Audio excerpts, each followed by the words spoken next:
we can already start with this, just a super quick introduction round. So maybe everyone can just quickly say their name, why they're here, for example, what they study also, and then we can get started.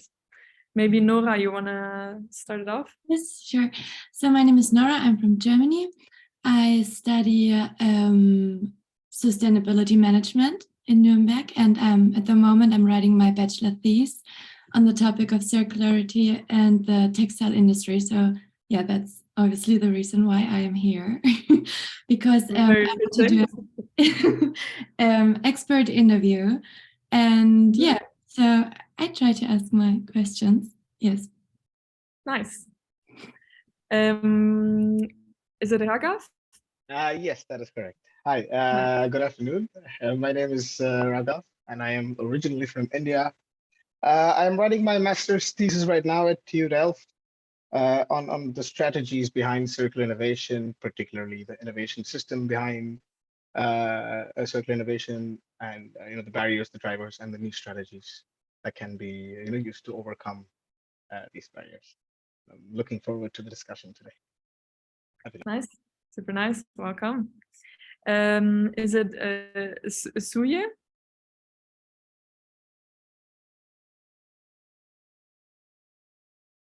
I'm not sure. Maybe Zuye. I just see Z-U-J-E. Yeah. Yes. Hello. Hello. Hello. So we're all just doing a very quick introduction round to say who you are and why you're here. Yes. I'm Janine van Zuilen, and I'm a teacher from Summer College, direction fashion. It looks that I'm alone here, but on the screen we are with a full classroom of students, so they are listening with you. So we have a project. It's about denim, and that's the reason why we were interested in information about denim, and they didn't knew jeans, so I think it's a good introduction to learn jeans. Nice. And you said you're a university class or MBO. Okay. In Eindhoven. Okay. Nice. Good to have you. And then we have Sophia. Yep. Hi, my name is Sophia. I'm studying business administration at the University of Amsterdam. I've joined today because I'm writing my thesis project at the moment, and I'm investigating the role of government intervention and regulation on corporate sustainability. Nice.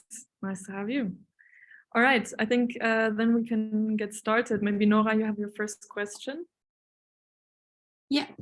So my first question is, what challenges does the textile industry face in terms of sustainability, in your opinion? Oh, wow. That's a very big question. The textile industry and sustainability as a whole was the question?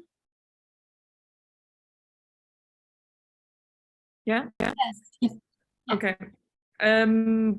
Well, I think maybe just speaking from the position of mud jeans and kind of where we see the problems and the ones that we address, I think that might be best to start with. So I think for us, I think a big one is that there's really a lack of responsibility being taken by the brands. And by responsibility in that case, I mean, for example, the responsibility for waste, meaning it really starts with what's called a linear design, meaning products are designed in a way that's not circular, meaning it's not thought about the end of the life of that product or how to reuse those materials. Instead, you're producing something with the highest possible margin, the highest efficiency, and so on, things that are good for business, but maybe not for our planet in that sense. So I think it really starts with that. And then from that also comes that many of these fashion brands actually don't do anything with the product that's at the customer at the end of its life. So what we do, as you probably know, is we take back our customers' old jeans And we really feel that every brand should be doing this. It's also something that's luckily being regulated a bit more and more now. Also in the Netherlands, for example, there's a extended producer responsibility law coming up. And so this key term of extended producer responsibility is something that we really want to push the importance of, because yeah, like I said, we just see that people are designing linearly, and this also really leads to a lot of waste. That's a big one. I think recycling as a whole definitely needs to increase, using organic and recycled materials, using as little synthetic materials as you possibly can. And yeah, overall transparency, of course, is another big issue. You see a lot of brands working with factories that they don't even know they are working with, and therefore don't really know of the working conditions in those places in the first hand. So how are they going to ensure that the people across their value chain are being treated fairly, you know? So I think generally you can possibly, yeah, you can divide it. Of course, there's a lot of environmental issues, but sustainability as a whole also entails social issues, and that's definitely a big part that the fashion industry can improve on as well. Thank you. Yeah. Sure. Raghav. Yeah, well, that leads beautifully to my question. And mine revolves around customers in general, right? So when we talk about circular business models, we tend to dematerialize a lot of things. Now, what Mudjeans does, you have a leasing option, if I remember correctly. And now, from a business perspective, the customers and their willingness to change, or rather their ownership preferences, or do you see that as a barrier, or rather as a driver, as in the shift, the cognitive bias, the shift? Now we are moving from a reactive to a proactive approach for sustainability. So do you think that's a barrier or a driver in terms of circular business model? You mean the willingness of people to shift that mindset? Is that a barrier? The mindset from owner, yeah. So instead of owning the product and then the linear in and out, I buy it, I keep it, I throw it away, but I will take it, I'll put the effort to give it back. I will be part of the loop that we're trying to close. So that shift in the customer, the mindset, what has been your experiences in that sense? So I think generally this kind of necessary shift when it comes to those business models is honestly both. I would say it's both a barrier and a driver, because on the one hand, speaking about Mudjeans in our experience, it's been a driver for our circular business model in the sense that it has given us a lot of attention. So we were really the first denim brand that said Lisa jeans. So it really actually got global attention and was covered really widely. And so for us, of course, that was great, because being a small denim brand, even if you're sustainable, you're not going to get that attention otherwise. So I think having kind of an innovative business model was definitely, and it also is still a driver for us.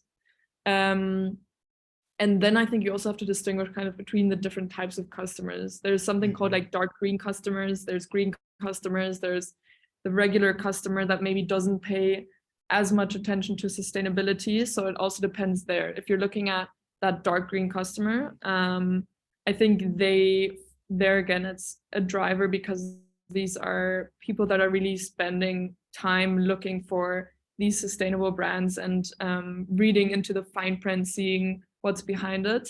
I think there again, it's a driver. But of course, if you're looking at overall population, there is a shift happening, but it's still in early stages. I would say typically people don't know about leasing a jeans, or they don't agree with the value concept of it. So I think looking at that, of course, it can still be a barrier, because there's things like, is it hygienic? Like you said, also the problem of paying monthly, making sure that you pay that, or well, it's automatic in our case, but making sure you have that money for that every month, sending the jeans back when you no longer want them. Of course, there's a certain extra element to it that if you're not typically spending a lot of time on these topics, then of course it also becomes a barrier. So yeah, both is kind of the conclusion of that. That was wonderful. Thank you. Nice. Yeah, Sophia. Yeah, so my question is, how exactly does government regulations within the Netherlands influence your organization's adoption of some of the sustainability practices and policies you have? Yeah, good one. I think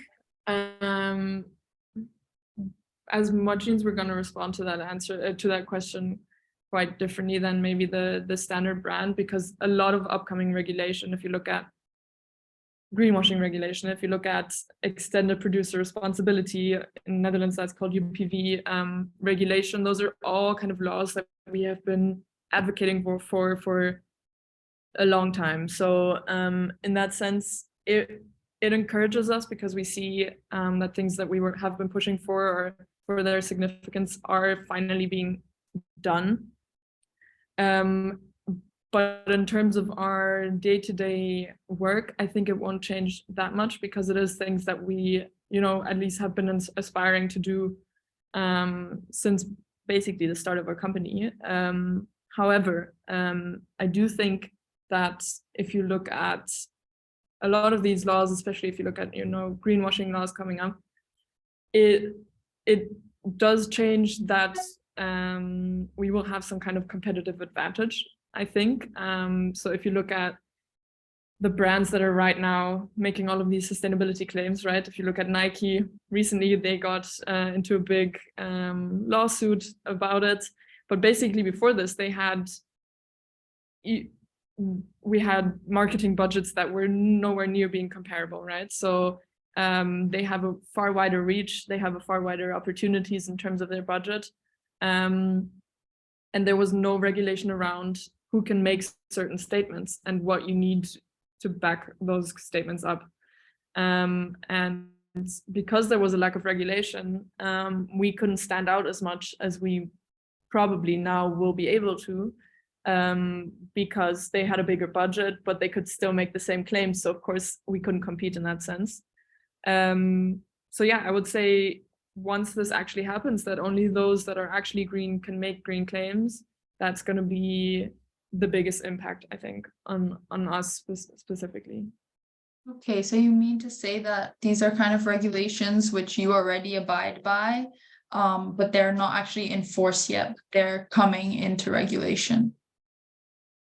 Well, yeah, it depends on the regulation, but if you look at the extended producer responsibility regulation, that's being implemented in July this year in the Netherlands. If you look at greenwashing regulations, they're supposed to be implemented next year. So it's all very soon and people are preparing for it, but it's not, most of these things are not yet being fully legally enforced. Okay. Yeah. Okay, Nora. Yes. In your opinion, what are the biggest challenges for companies in the fashion industry to implement a circular economy? I think there depends kind of on if you're looking at a new company or an existing big company. I think if you look at large companies, large fast fashion companies that are also successful today and have a big enterprise around them, there I think the challenge really lies with, there's a very good term for it that I forgot right now, but basically once you have this structure existing and everything obviously runs very efficiently, very smoothly, and there's all of these tiny cogs that have to work to make it work overall, changing such a huge embedded system to something that's then suddenly supposed to be circular, of course that's a huge feat. And so I understand that it's not easy to implement that from one day to the next. Many of these companies don't know their supply chains. They don't know all of their materials, where they come from, how they can improve those. So it's a huge undertaking, I think, for them to change it from something that was profit driven to something that's now supposed to be circular. So I think that's probably the biggest barrier for them, kind of this existing system that was quite hard to completely shift. And then if you look at smaller companies, yeah, I think, of course, funding is always one point. Of course, investments are now more and more focused around that topic of ESG and responsibility. But generally, the fashion industry is a very competitive, very tough field to start off in, I think. So yeah, I would say, you know, funding is definitely a big one, and then finding that one thing that sets you apart really to become successful. But overall, I wouldn't even say that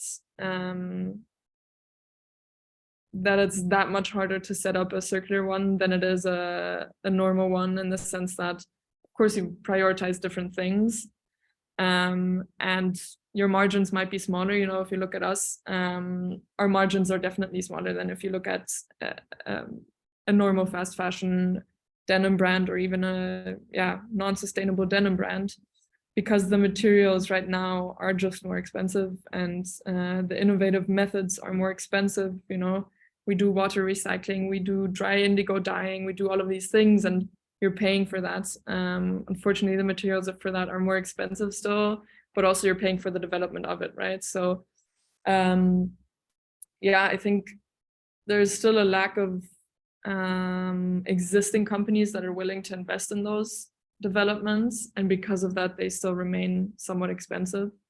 But overall, once you start setting up a circular business model, I believe that it's more resilient. So if you thought about every part of your supply chain, and you know, in our case, for example, using recycled cotton, we're way more independent of the fluctuating cotton prices, you know, things like that.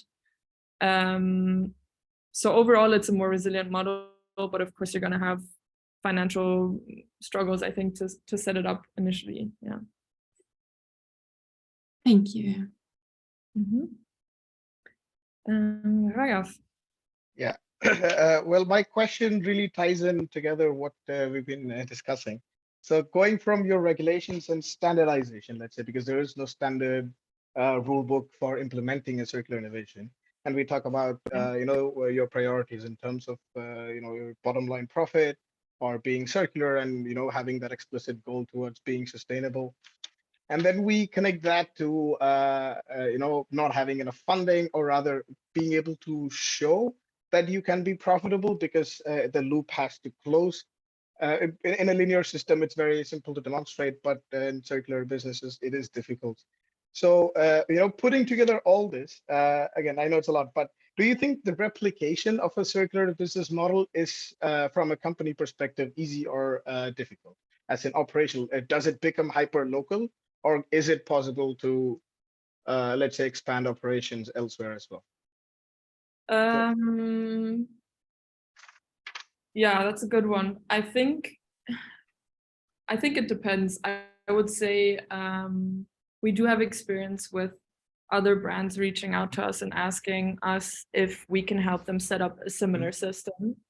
And overall, I would say it's definitely possible, especially, you know, considering even though we have a somewhat short supply chain and try to have shorter transport distances, we still don't only operate in the Netherlands, right? Our tier 1 suppliers based in Tunisia, and our recyclers and fabric producers are based in Spain and Turkey.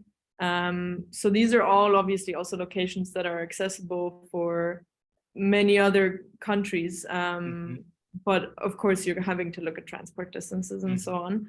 I would say generally, it's definitely possible. Of course, it depends on the continent you're in and which partners you're willing and able to work with. But overall, I would say, yes, there's so many things that were hard for us to implement at the start, you know, especially looking at this leasing model. There were so many complications that we encountered, you know, even setting up a monthly payment system where you also have to account for people that maybe don't have enough balance on their account in 1 month and following up with that, or, you know, even the fact that you're only getting payments monthly instead of a whole payment at one point. Then distinguishing between returns that are going for recycling and returns that are going back to stock. there's a lot of elements that are complicated, but once you know what those things are and you can look out for them, I think it is replicable. So I think, there needs to be willingness within the industry to educate others on that. I think it's something that we always try to do. And yeah, I would say it's replicable, especially if you're learning from someone that's had to learn from their own mistakes. Yeah. But safe to say that the macroeconomic conditions are certainly do influence. For example, if it's in Europe or in the North America, it would act different. Right. Thank you. Yeah, I mean, that's my opinion right now. Yeah. I haven't fully analyzed, but Yes, I would of course, say yes. of course, There's also North American partners that we have collaborated on with that. So yeah. All right. Thank you. Okay, Sophia. Yeah, so my next question was just to try and get kind of an overview as to what you mentioned that there's a lot of regulation coming into force, but what the regulations are at the moment. So what the main sustainability regulations for the fashion industry, which Mud Jeans and its competitors have to abide by. Yeah, okay, that's a lot. I think maybe just to mention the most relevant ones, I can also send you some links to legislation trackers and things like that. You can also find lists on that online. But yeah, I think one for us is the Green Claims Directive. So looking at greenwashing regulation. And then you also have the EPR regulations. So that's one of them is EU-wide, but you also have country-specific ones. So in France, for example, they already have this EPR, extended producer responsibility. And in the Netherlands, like I said, that's coming into force in July now. Then you have also sorry, I'm getting a lot of messages here. Then you also have the ESPR regulation. So that's on sustainable design of your product and things like that.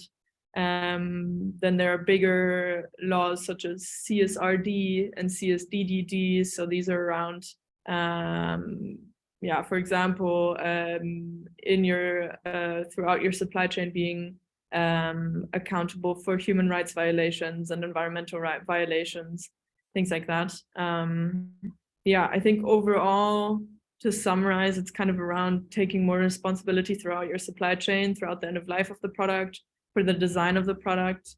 Also things such as guaranteeing repair in some sense, and the claims that you make. Yeah.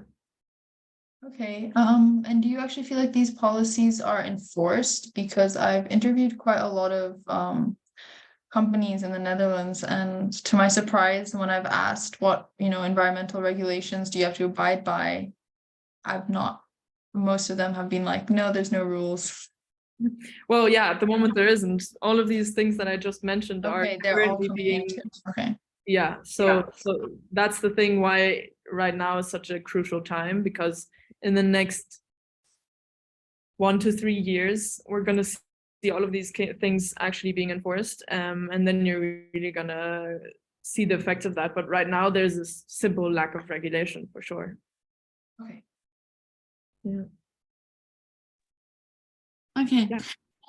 In your opinion, which section of the value chain are of particular relevance in the context of circular economy in the fashion industry, and for what reason? So, for example, the design is really, you already said you have to design to put it in the circle again, but are there other ones than design, or what are for you like the most relevant ones? Honestly speaking, all of them. I think if you run a circular brand, you're going to be surprised and sometimes overwhelmed by how many things you have to think of. And definitely it starts with design, and it starts with the choice of materials. So we know, for example, prioritizing monomaterials, meaning not choosing 6 different ingredients for your fabric, trying to prioritize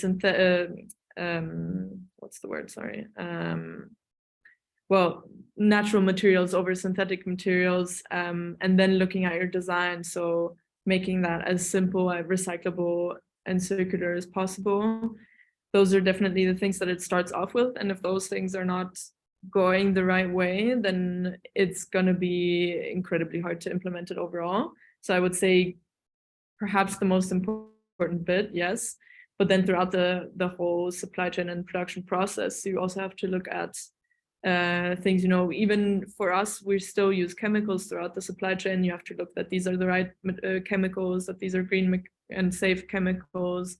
You have to look at the different production processes, for example, dyeing the yarn, spinning the yarn, looking at weaving the fabric, looking at using green energy throughout these processes, but also reusing that water that you're using. So for example, in Tunisia, our tier 1 supplier, meaning the one that creates jeans out of the fabric, there are things like implementing renewable energy, but also using techniques such as, ozone, for example, is what's being, how jeans get typically that bleached look. Then the question is, how do you achieve that bleached look without bleach or with other toxic chemicals? And then ozone is a circular way to do that, where you're taking oxygen from the air, you're transforming that to ozone. This bleaches the indigo dye and you can get it back into oxygen afterwards. But also recycling the water that they use there. All of these steps are definitely part of it.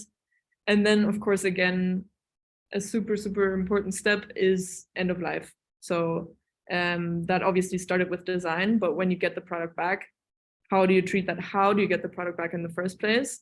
And then how do you make sure you can reuse those either products or materials again? Mm-hmm.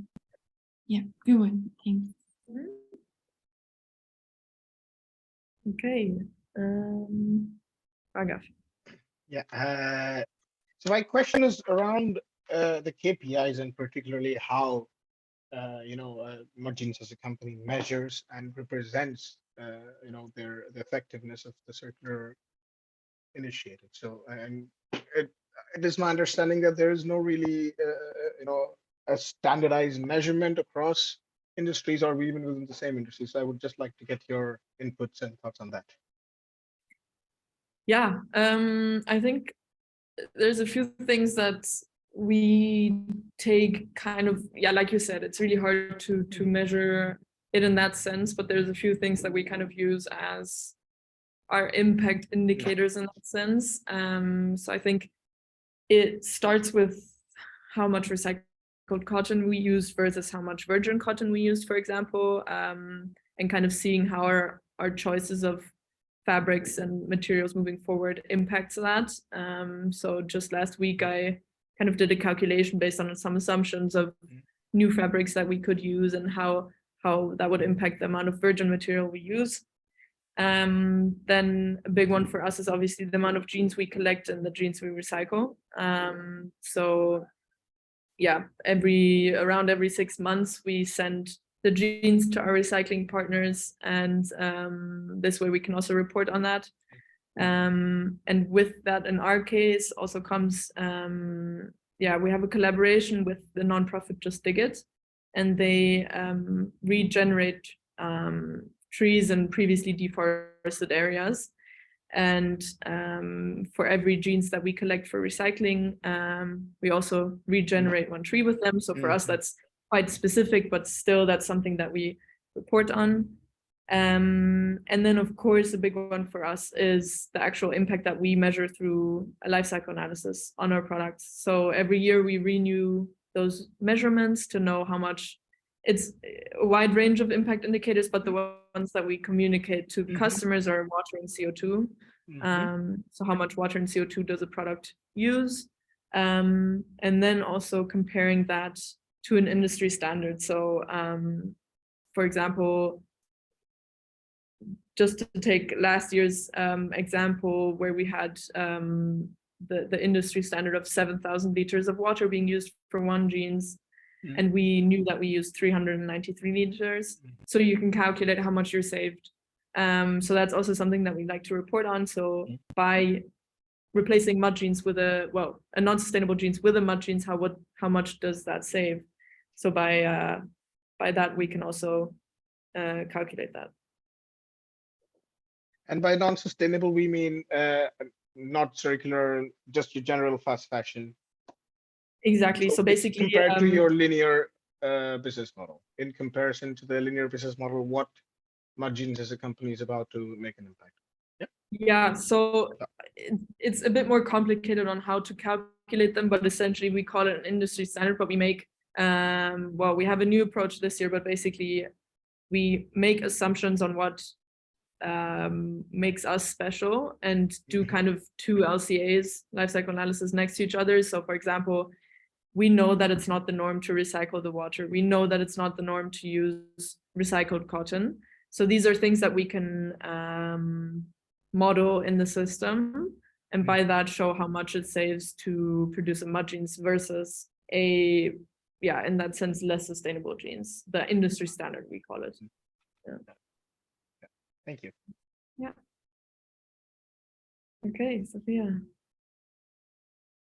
Yeah, so as you mentioned with my last question, that currently there is a lack of regulation, and luckily it is all changing. That's really great to hear from my side.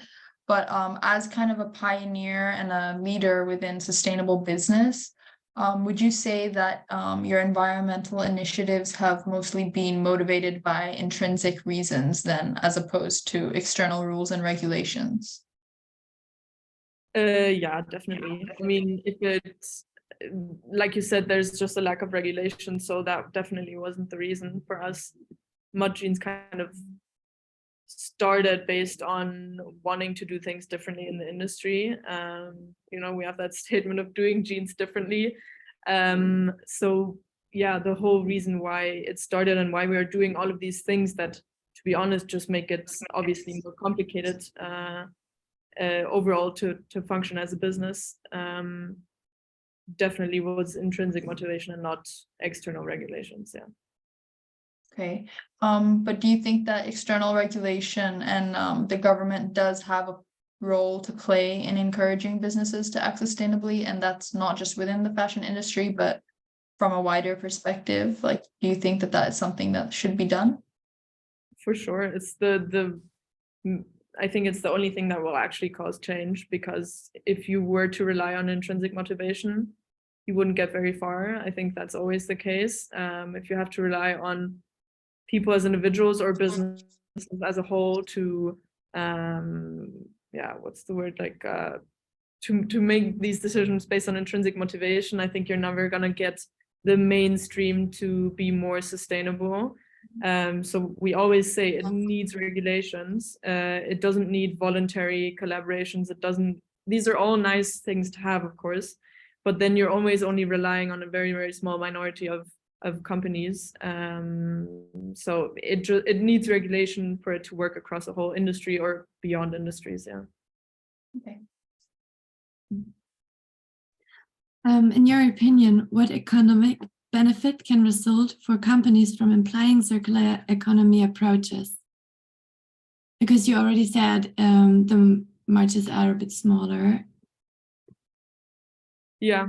That's a good one. I would say it's generally not the number one thing that makes you do this. But I would say, looking long term and looking at, like I said, resilience and things like that. In an ideal world where you're only using recycled materials, for example, and no virgin materials, again, you're going to be independent of fluctuations in that market.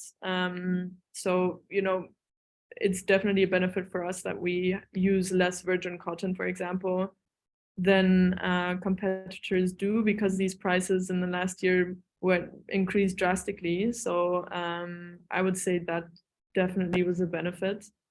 I think, looking at the long-term effect and looking at the prices that you're going to pay for these things long-term, also, when you look at climate change impacting crops and things like that, I think those are all things that in the long term are really going to have a very big effect. And having a circular business model is going to give you that resilience long term, and the economic benefits that come with that. Yeah. Thank you. All right. So from a business perspective, from an organizing perspective, do you think there was the need for people to relearn the way business is carried out? Because again, we have your linear in and out systems, but then the way you have to think in order to implement circularity. So from an organizational perspective, and even the leadership of the organization, do you think that was an important, let's say, a learning curve in order to start thinking like that? What has been your experience in that sense? Yeah. Short answer, yes. Okay. Yeah, I think throughout the whole organization, just last week, I think I read an interesting article that, for example, the marketing departments of companies need an entire retraining because it's becoming a topic that's being communicated about so much more now, right? Like sustainability as a whole, but it's being communicated by a department that isn't trained in this regard, you know, and that can easily engage in greenwashing or misinformation by not having that training. That's just a very specific example now, but generally also looking at it from a perspective of, you know, the role of a CEO or management. Of course, they're going to have to prioritize different things. Like I said, initially it was maybe profit, efficiency, things like that. But there needs to be an understanding throughout the whole company about what the new priority is, I think, because everybody is so drilled to making, yeah, like I said, profit and efficiency, those things, the priority. So I think that understanding and appreciation of that fact needs to be ingrained throughout the business, and not just something that you're communicating in your sustainability report. And yeah, of course, looking at designers, a big retraining needs to happen there. I think, you know, just speaking from examples that I've encountered from other brands, just being used to using a certain type of button and having specific visual criteria for how your product needs to look, moving to more circular options, you know, again, there needs to be retraining and also prioritizing that comes from that. So definitely, you know, that's a big part.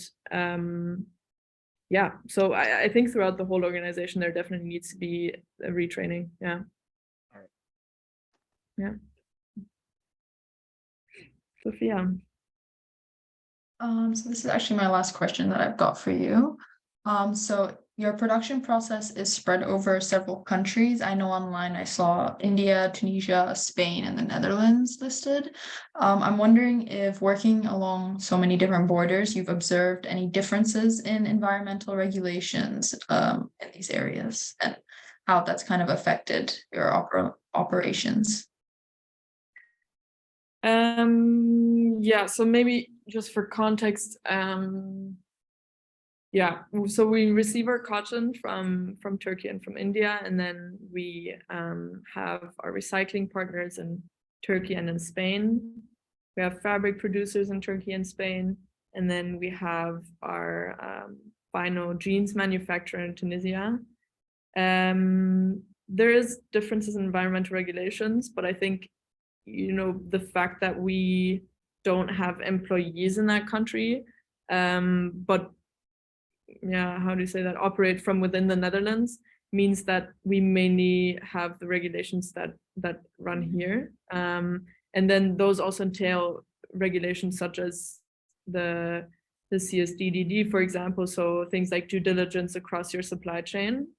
So even though this is like an EU law, that means that you will have to look across your whole supply chain, which is of course in different countries. But, you know, I think there are things that are different in different countries. So looking even at things like wages, living wages, right?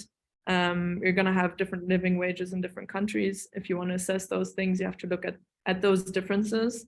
Not a specific regulation in that case, because there is sadly no regulation around living wage, but there's local differences for sure. But I would say in terms of regulations, mainly what we have to comply with are the regulations that apply in our country that we operate in, and then the ones that we ship to, so the ones that we sell to, meaning in France, for example, we ship to France, and there are extended producer responsibility regulations in France that we have to comply with. There's different product labeling that we have to comply with. So for example, in France, you need a specific labeling to show how the product can be disposed of. Or in Italy, you need to show what the material is and then which bin it needs to go. So things like that. Yeah, I think you get in touch with those things based on where you sell. In our case. Thank you. Mm-hmm. And biggest challenges for consumers in the connection with the circular economy in the fashion industry. Sorry, could you repeat that? Yeah, sure. I think my internet is a bit unstable. What are the biggest challenges for consumers in connection with the circular economy in the fashion industry, in your opinion? The biggest challenges for consumers, I would say at the moment, still a lack of transparency, but also too much misinformation or misleading, greenwashing, whatever you want to call it. So I think at the moment, consumers are expected or would have to have a lot of expertise in the topics of sustainability to kind of weave through all of these claims that are being made and being able to interpret them. So I think, yeah, you cannot expect your customer to spend additional time on research to understand if your claims are true or untrue, or what the weight of them is. So I think the biggest challenge for them is knowing what to trust and how to interpret that information, and then making an informed decision without being an expert in the field or without spending half their day on research. And like in connection to the circular economy, for example, sending the used jeans back, or even like you already said, it might be a bit weird for some people to order something and like you don't know, is it really clean or whatever in terms of that. Okay, yeah, well, yeah, that can also be a challenge, of course, for consumers to put in the extra effort to send something back, or to make sure that they trust something is hygienic or of the right quality, things like that for sure also. But I would say that's not the biggest challenge. I would say the bigger one is kind of understanding what truly is good and circular and sustainable as a whole.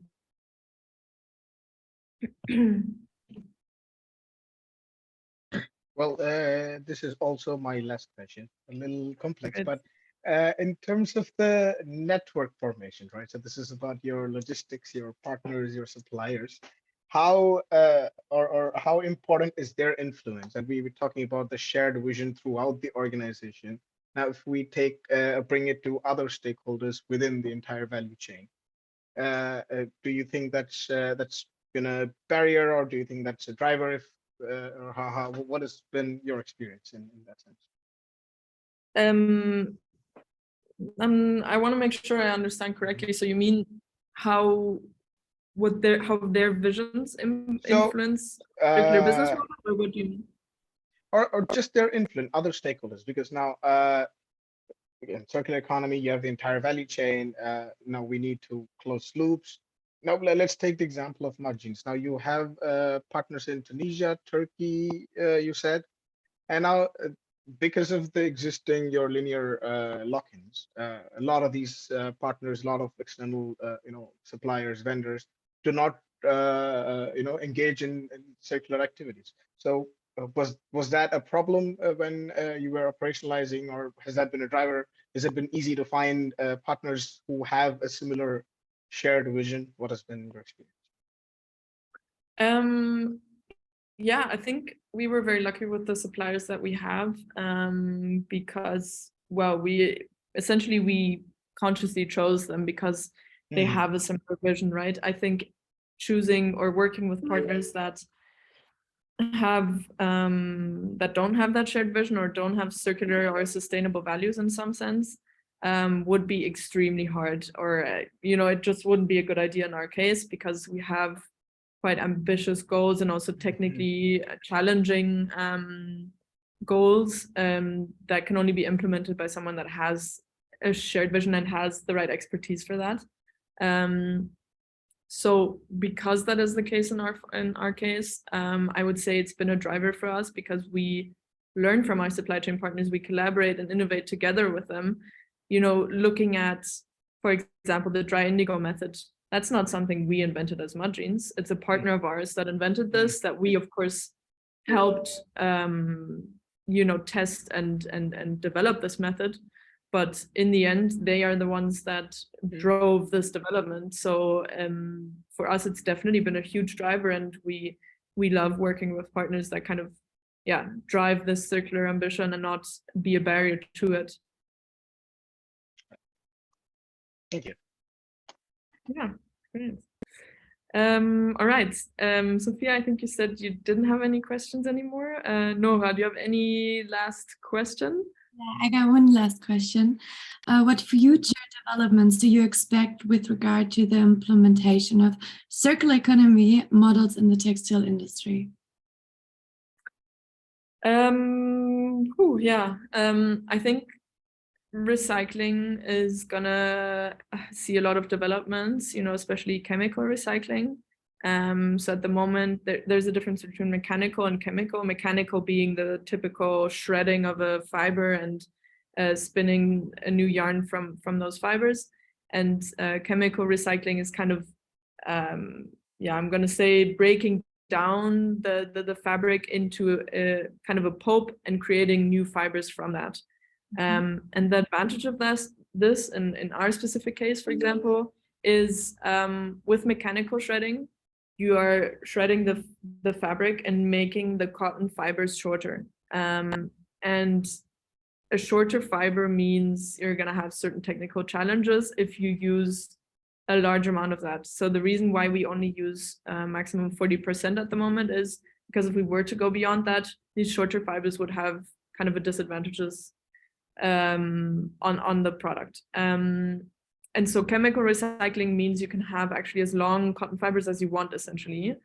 And so there is a huge potential coming from that. And it's something that's also being developed at the moment. If you look at partners such as RenewCell or